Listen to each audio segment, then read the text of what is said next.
In this video we are sharing 3 hits that can take down the capital peak in the clan capital in 2 hits. So to start off the attack, the attacker is using super miners with graveyard spells. The graveyard spells are used to distract the splash defenses such as the rocket artillery and the blast bow. So they are usually placed in the dead zone and of each other so that they can even deal some damage to these defenses, as we can see. And the super miners are deployed on the base surgically so that a big group of super miners doesn't take damage from one shot of, let's say, a blast bow or the rocket artillery. They are deployed surgically and they are going around the base clearing defenses and opening up the deployment zone one by one. And as you can see, one of the major key defenses were taken down, and the graveyard spells are doing a great job at distracting the rest of the defenses. So in the first attack we were able to take down 44% of the base, but let's see what we can do in the second attack. In the second attack we are freezing the capital peak and the rocket artillery. We are also dropping a graveyard spell on the back end rocket artillery and the back end inferno. You notice that the graveyard spell on the back end rocket artillery is dropped in its dead zone. It will make sure that the skeletons that are spawning from that graveyard spell don't get splashed by that rocket artillery and can take it down over time as the super miners start dying down. So again, super miners are being deployed strategically and surgically so that all of them don't get hit by a single blast of splash damage like from the capital peak or the rocket artillery. And they were initially able to take down the rocket artillery, and now since some of the super miners have died, they are swarming the rocket artillery and the inferno tower on the back end. Since the super miners are dying one by one, so a lot of skeletons are not getting generated at once, so the inferno tower will most likely remain standing since it is somewhat good at dealing with skeletons of the graveyard spells. But since the rocket artillery can't shoot in its dead zone, it will eventually get taken down, as you can see now. And now since the capital peak is frozen, it is hitting the super miners very slowly. It needs some time to first target the super miners when they are above the ground, and once they go underground it loses its targeting, and by the time its hit land, the super miners have already moved on to their next target. So most of the time, if the capital peak is frozen, super miners end up dodging the capital peak shot. So as you can see, this base was taken down in 2 hits, and let's move on to the next one. So coming on to the next base, this base uses a bunch of troops, as you can see, super barbarians, wizards, and for spells we are taking a rage and a freeze spell. So first of all, we are taking down the rocket artillery on the outside with a couple of rocket balloons, so these will help us take it down very cheap. And as you can see, the core capital peak is surrounded by a lot of defenses which are sticking close to it, so that's where the attacker will use a wizard bomb to take it down. A wizard bomb is when you chain through one big structure to other small structures around it. You can do a wizard bomb through a rocket artillery, a giant cannon, or a district hall, or in this case the capital peak.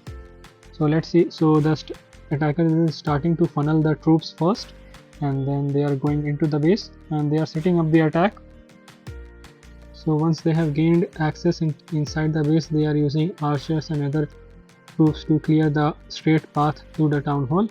And once the path to the town hall is created, they will start super wizard bombing the capital peak. So now they are tanking the capital peak with a few giants, and then they are dropping hog riders and battle rams to distract for the super wizards that are chaining through the base. As you can see, the super wizards are chaining nicely and they are hitting multiple defenses. Now they are targeting the capital peak and taking out each and every defense that is attached to it, which is a very good value. If you can see bases that have defenses attached to the capital peak like this, then you can easily wizard bomb this. So they froze the capital peak and the defenses behind it to reduce the oncoming damage on the troops and especially the super wizards.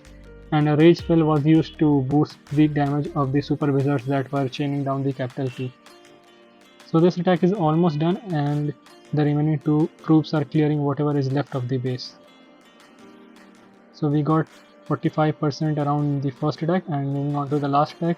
It's relatively easy to finish off the last attack with the super miners. Super miners are a very good finishing troops, and you will see that they put them all in the same place because they know that the damage is not enough on this base that it can threaten the super miners, so they are just putting all of them down, and they will probably freeze the back end blast bow and the single inferno towers to reduce the damage coming out to the super miners. As you can see, they close it right there. They will probably heal where it is needed on the super miners. So this attack crushed the base. A heal spell was used near the blast bow, and we ended up two-shotting this capital peak. Now let's move on to the next attack. So for the last attack, this is a popular style capital peak layout where the town hall is on the top corner of the base. Again, we are starting off the attack by just increasing the deployment zone. We will most likely take down the rocket artillery cheaply and then expand towards the base.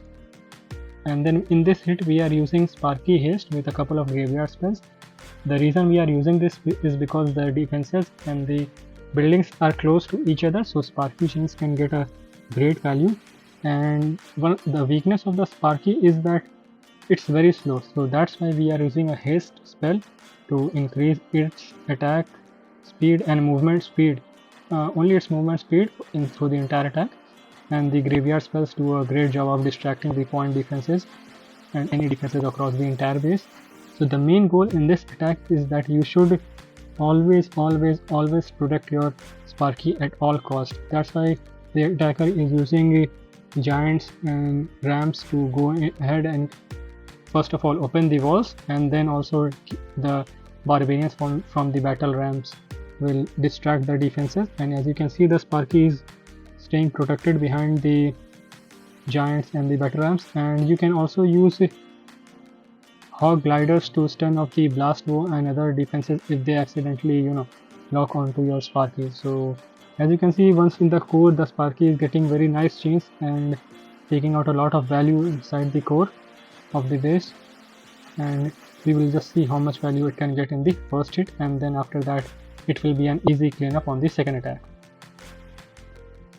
So the Sparky was able to take out a huge portion of the base, and as you can see, barely any base is left, and we will be able to clear it easily in the next attack.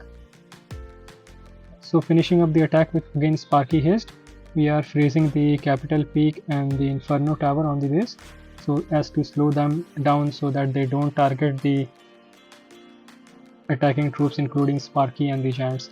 We used the haste spell that we used in our first attack and deployed the Sparky inside it so that its movement speed is fast in this entire attack, and then instead of bringing the haste spell in the second attack, we brought a freeze, and then we are using graveyard spells to distract the defenses on the base. And as you can see, the capital peak is very slowly shooting off the defenses on the base as it can't get a lock on any troops.